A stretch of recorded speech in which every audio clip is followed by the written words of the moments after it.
Yes, yes, yes, yes. I've got to get something for you. There we go. Now, yes, yes, yes. It's I. It is he. The New Age Revolution. Jason up down here in the cave. The ever-shrinking cave. Ridiculousness. With some hardcore banging upstairs. Not that kind. Children. That just doesn't go together. But yeah, they're gonna come through the ceiling, come through the floor, and then come through the ceiling. So just bear with it. You know how it goes on the show. It's the Power Hour. It's a Sunday. It's a 68-degree Sunday. 2 days from November 1st. That's okay. That's okay. Let's just enjoy the warm weather, right? I think it triggered a couple of people when it's so weird. Like, you watch the last Power Hour, and I was talking about the weather, and I think in a span of about 6 seconds, I actually uttered the words global warming or climate change. 6 seconds. In a big long video. 6 seconds. And instantly triggered a couple of folks.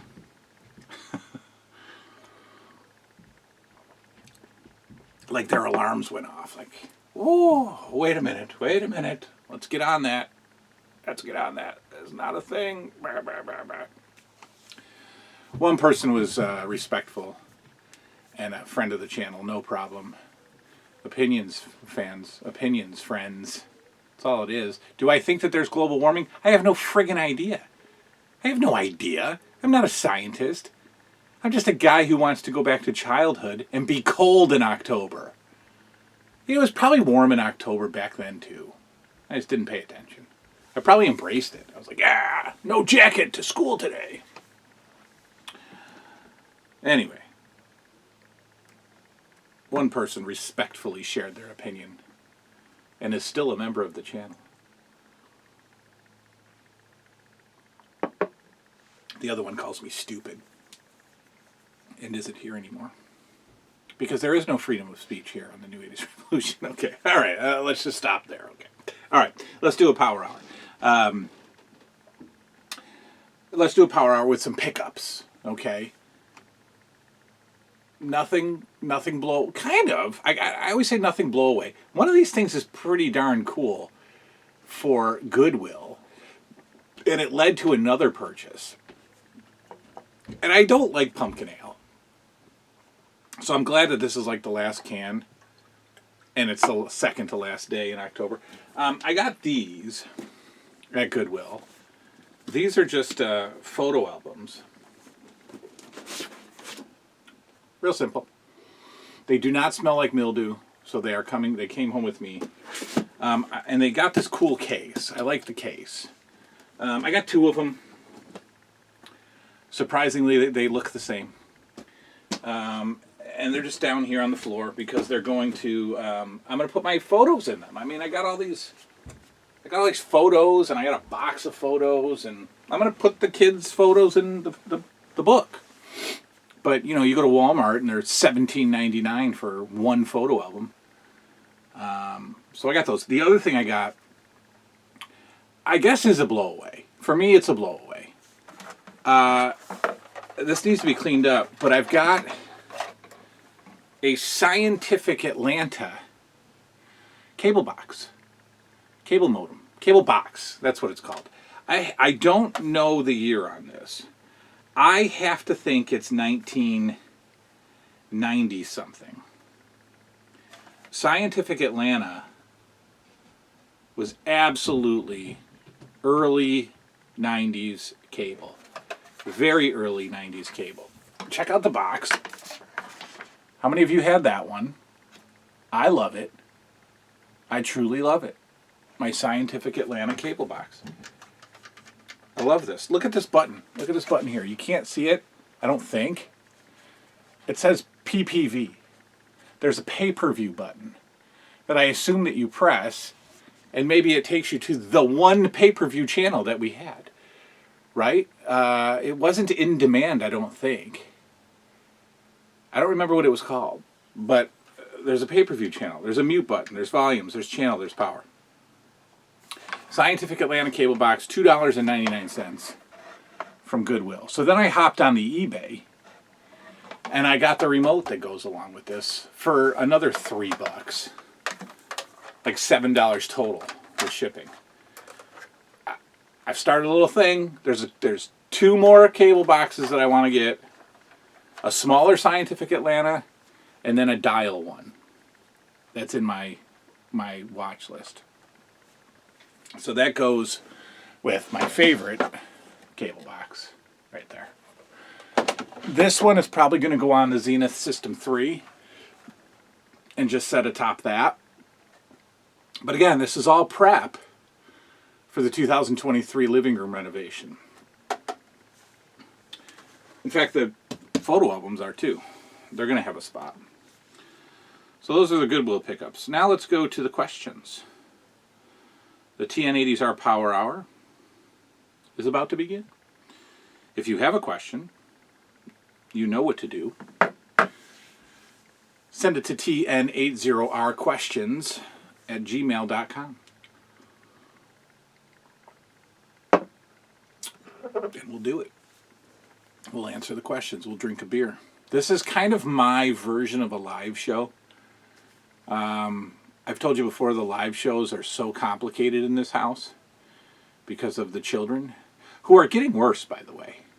I don't know if that's supposed to happen with age. They're getting worse. They don't go to sleep at night. So my nights have been extended to like 1:30 in the morning. I finished up the Friday the 13th tour, or the Friday the 13th, the con, the Frightmare in the Falls. I finished up that video at like 1:30. Went back upstairs, edited it. 2:30, I finished. Whoa. 2:30, I finished, laid on the couch, started going to bed. It's crazy. They don't go to sleep. Let's do the questions. Brandon Greer. Brandon G. I think I just gave away his last name anyway, but Brandon G. says, "Hey Jason, was wondering if you might review WrestleMania and other pay-per-views on Wrestling with the Past, or will that be separate?" No, that won't be separate. That will be part of Wrestling with the Past. Absolutely. In fact, we are just 2 months away from WrestleMania 1 in my watching and your viewing of Wrestling with the Past. We're in mid-January.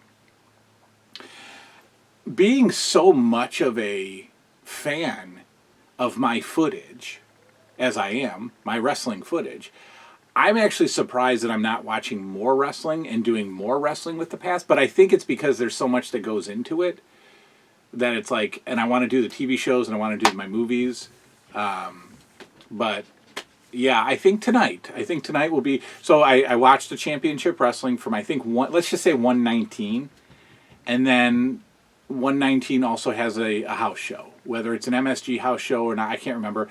But I think we really have to start seeing Mr. T at some point, right? So yes, as we go along, when a pay-per-view comes up, like WrestleMania, we'll do a full-on review of it, and it'll be the show. We cannot do a Wrestling with the Past and have, WrestleMania and a TNT episode to review. We can't do that. We will do a full WrestleMania show. So yes. Second question, what are your thoughts on Transformers the movie?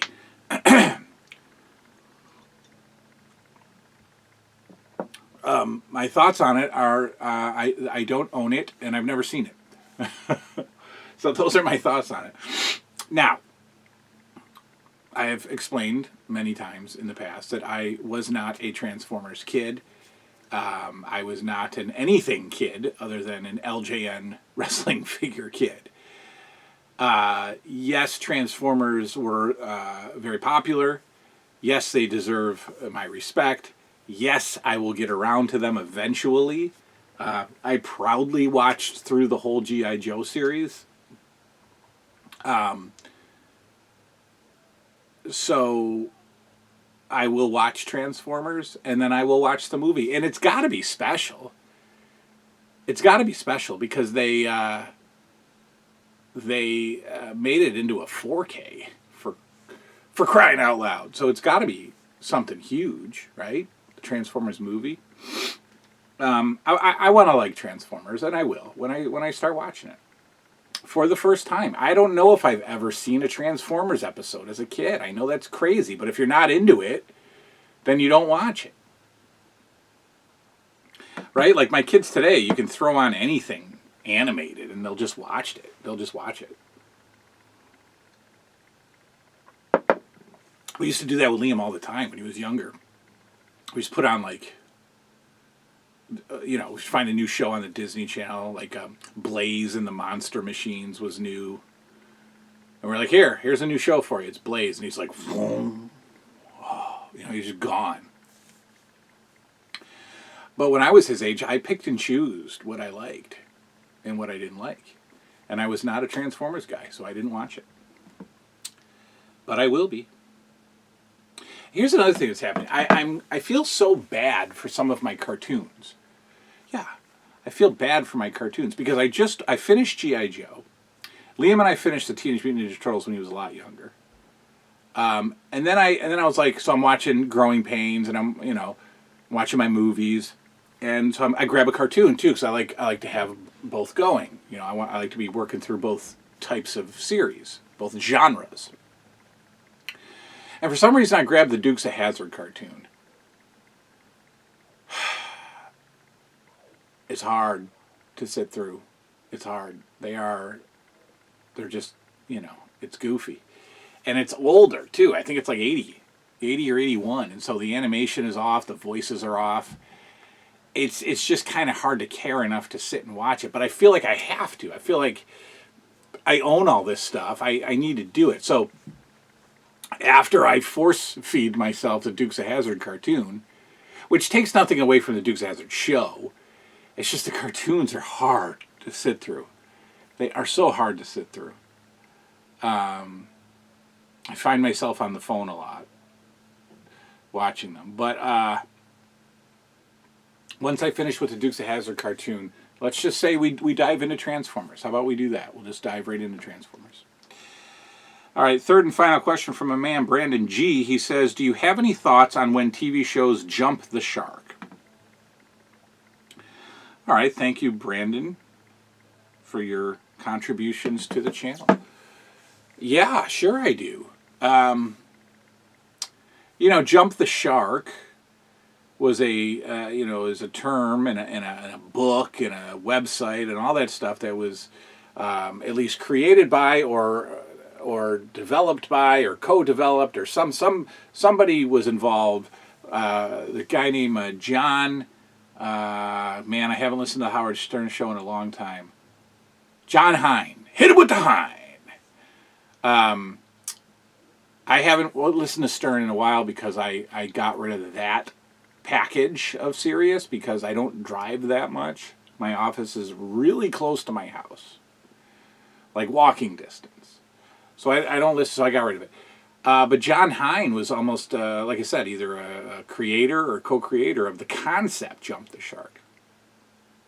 If you're fans of the Stern Show. But anyway, sure, absolutely. Absolutely. So Jump the Shark, the reference, if you're not familiar, there was an episode of Happy Days when Fonzie did a water skiing event, and he jumped a shark in the episode. He hit a ramp and jumped over a shark, and they say that was the downfall of Happy Days, and so therefore any show that starts to tank, they call it jumping the shark. Okay, brilliant, absolutely brilliant. That jump the shark is just a modern terminology that we all use freely now. Maybe not anymore.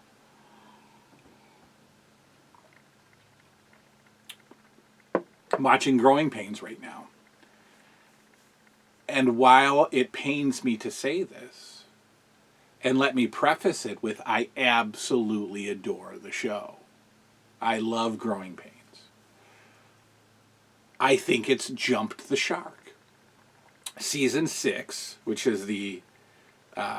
what is that word that I never use? Is it penny ultimate? Penny ultimate? Is that the second to last? Penny ultimate? It's such a smart word. I don't even know if I'm saying it right. Let's go to Google.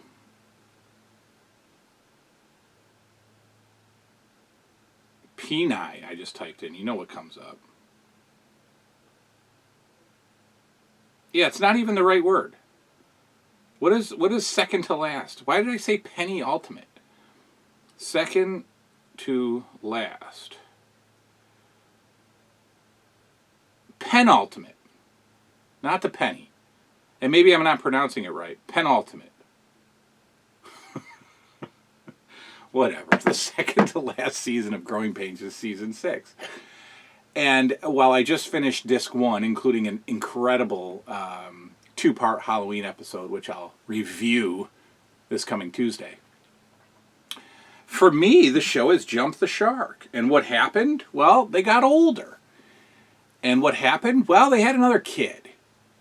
And what happened? Well, in sitcom land, season 5, that kid was an infant. Season 6, that kid was an annoying 8-year-old who was just trying to steal scenes and just do her thing. And I don't love it. I don't like to say that. I don't love it. Do I mean that? No, I don't mean it. I do love it. But, you know, Kirk Cameron's all grown up, and Carol's all grown up, and Ben is like sort of, they're portraying him as this like doofus who's just clueless but like loves girls and you know, whatever. Like a little bit of Mike Seaver, not a lot, but I don't know. But you know, but then, you know, they get the little girl. They got like this annoying Chrissy, this little 8-year-old who's just a kid actor, and kid actors grate on my nerves. Arnold Jackson grated on my nerves, and that's just unfair to say, but he did. I don't love kid actors, right? They're just annoying. So yeah, Growing Pains has jumped the shark for me. Do I still love it? Sure, absolutely, I do, and I will probably weep a little bit when it ends. If they do something big in the final episode, I will probably shed a tear. But yes, jumping the shark is a thing. All right, next question. Let's go to my man Upstate Johnny. So he's given me 4 questions in this. No, this isn't Upstate Johnny. I'm sorry. I think this is my man Bale. I think. It's John's email address, but I think it's Bale. It is, because he calls me Jace, which my dad calls me, surprisingly. So Bale says, hey, I hope you and the family are well, mate. It's Bale. Got some questions for you. It's Bale and his European vocabulary. I love Bale. Bale says, number 1, what's your opinion on resellers and scalpers? Whoa. Great question.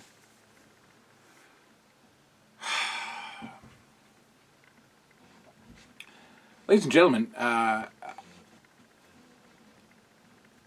here to admit to you that at times, and often, at one point it was often, at other times it's at times, but I indeed, your friend, the New 80s Revolution, have been a reseller and a scalper. I have.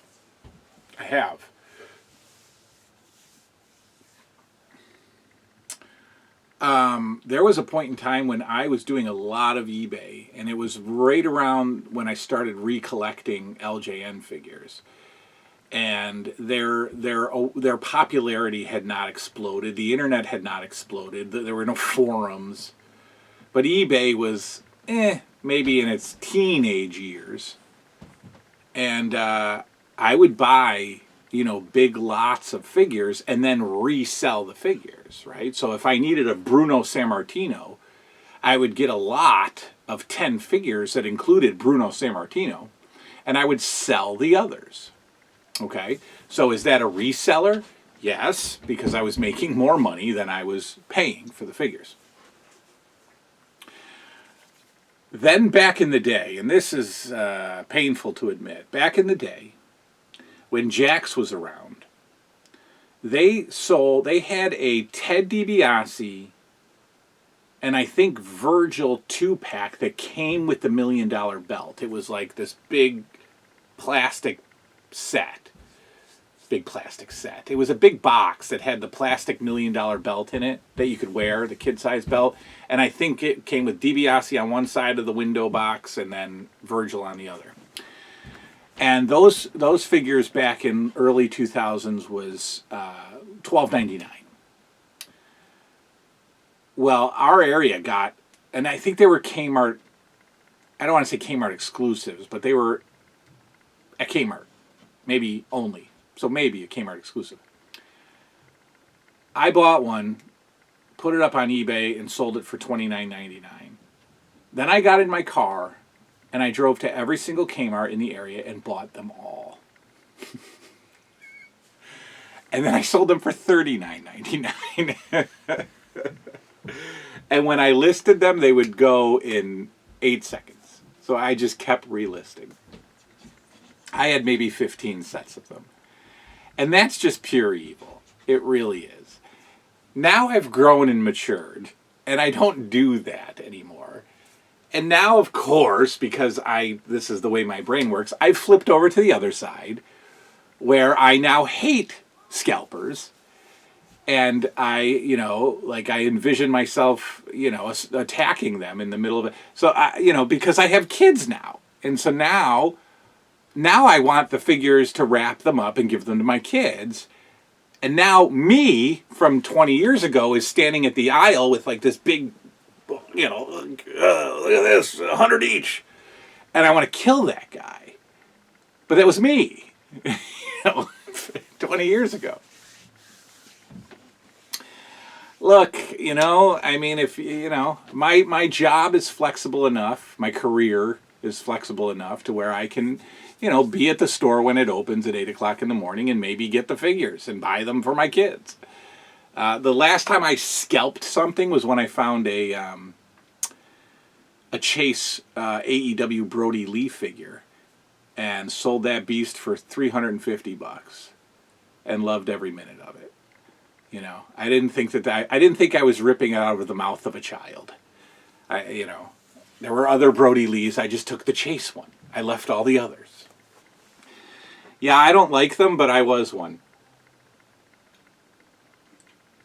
But I would like to think that back in the day, as I was walking through Kmart with 6 sets of the Ted DiBiase Virgil $1 Million belt 2-pack, if a little boy came up to me and went, Mommy, I wanted that, I probably would have given it to him, right?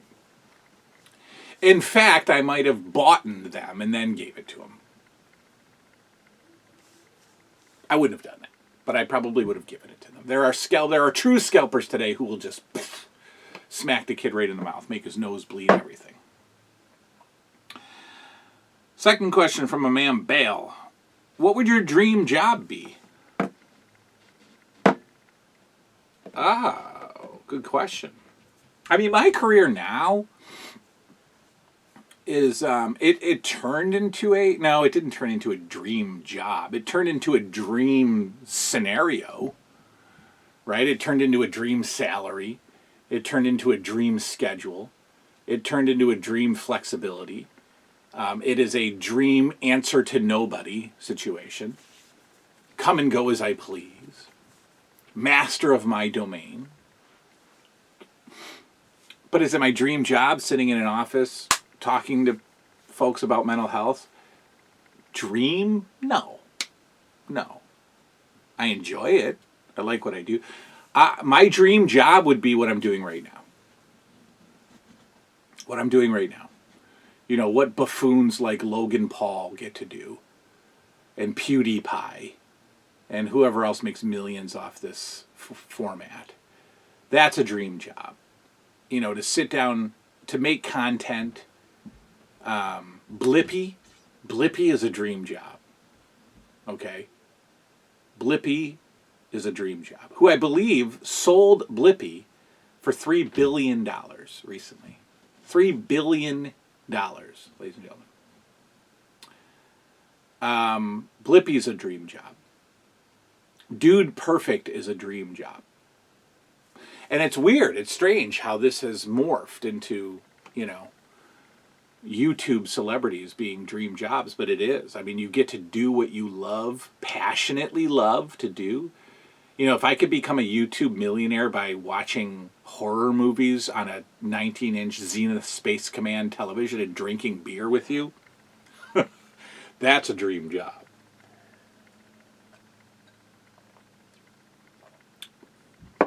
And an astronaut. And a ballerina, of course. Bale says, are you into sports? What's your favorite team? My love of sports has waxed and waned over the years. Let me see how much time we got left on the old battery. How's my face looking? I can't tell. Hang on. The old eyesight is going, isn't it? Let's see. Oh, yeah, 20 minutes. All right, we're good. But in battery life, that 20 minutes is like 7.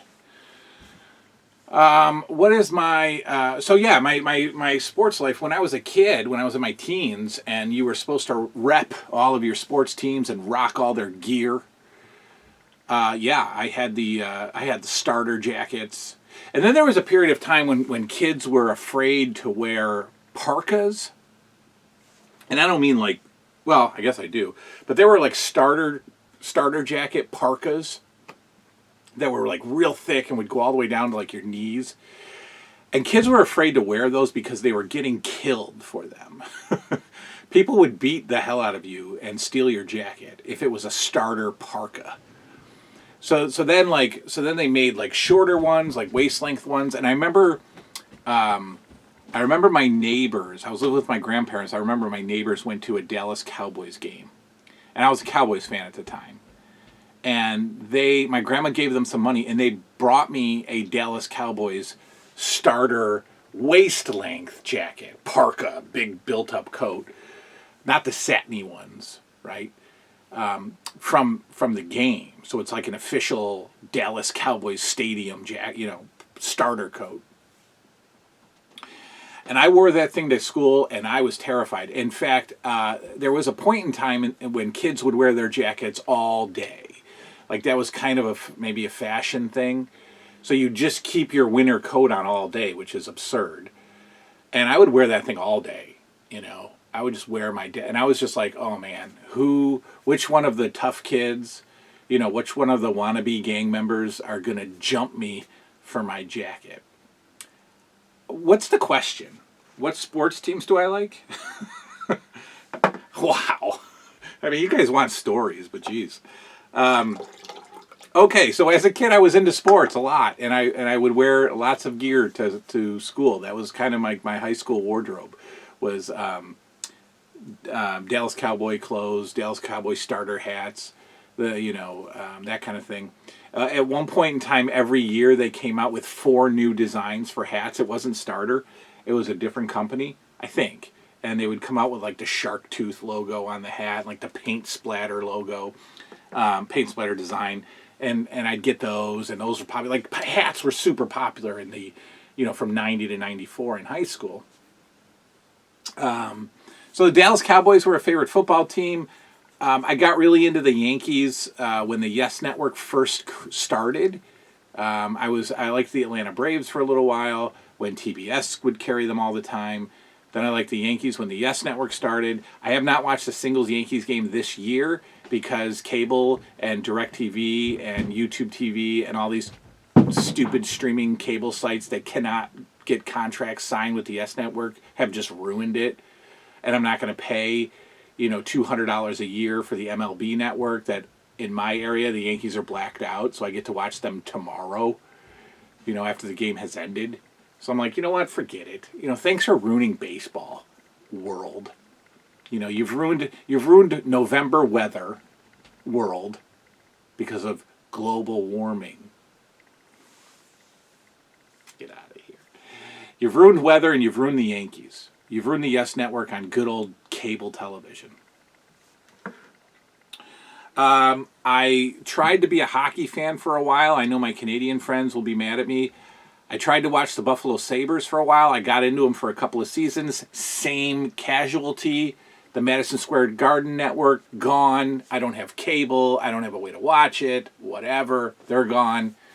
I've been a bowling fan since I was 3. I've been a bowler since I was 3. I've got a 300 game. I got a couple of 299s.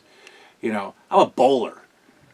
I was a boxing fan when boxing was good in the early mid 90s, with Top Rank Boxing and the USA Tuesday night fights. Loved it. Will I sit down and watch a football game on a Sunday? Nah, because there was a point in time, and this is where the show gets serious and we play some serious music. There was a gambling problem. I was a bit of a sports bettor, and an awful one at that. I honestly believed that I was a jinx. I believed that I was truly a jinx, and no matter what I picked, I would lose. And I never quite understood. I never got it, because I would get it on the Sunday. By 8 o'clock Sunday night or 10 o'clock Sunday night, I was like, you're done. You are the biggest jinx. You are definitely a loser. You're not going to win. You are not a bettor. You don't know what you're doing. And then by Sunday morning of next week, I was like, let's go. Let's do this. So if today's Sunday, the Buffalo Bills are on at 8 tonight. I don't know. I'm watching other stuff, so I don't care. So, I don't know. Does that answer it? I'm not sure. Number 4, what was your TV VHS setup like in your apartment? Or my flat, as the people on the other side of the pond say. My flat. Great question. I didn't have one. Because it wasn't that big of a deal to me back then. I lived with my grandparents until I was 20. And, we had the Trinitron. I don't even think they got the Trinitron silver flat screen TVs. My grandma was just clueless and beautiful and wonderful. She went to an electronics store and told me that she was bringing home a big screen TV. And what she truly brought home was a 32-inch tube TV. A 700-pound 32-inch tube TV. And I remember my grandfather and I were like, this is so awesome. This is so good. We've got a tube TV. That's big. It's 32 inches. And we watched basketball that night. At 20, battery changed this there. Sorry about that. But at 20, I moved into my first apartment. I was and you know what? I want to talk about this era, even though it's 1995. 96. I do want to talk about it. It was kind of like my first adventure into adulthood. So in 1996, I was working as a store manager at Lids, the hat store in the mall. And I was making all of $19,000 a year. And that allowed me to have a $425 a month apartment and a $205 a month car payment. And that's my bills. That's it. And then whatever bills came with the apartment, which at that time was cable. Heat and hot water was included in these apartments. I don't know if that's still the case, but the rent was ridiculous. And it was a really cool part of town. It was off Park Avenue. Now, in every world, Park Avenue is a nice place. So in Rochester, Park Avenue is kind of our cultural artsy district, and I lived in a 3-floor walk-up, which had a very cool elevator that you had to close 2 doors. I mean, it was awesome, and it was I'd say my prime. It was definitely my prime, but I wasn't the same me by any stretch of the imagination. I was a very different me. And so my TV was, I don't know, a 27-inch Sony, 27-inch Sanyo, maybe. Just your black box television. And I might have had a VCR, and I might have had I did not have a DVD player. I did not. I didn't get a DVD player until I was about 24, 25 years old. So I probably had a VCR and maybe not even.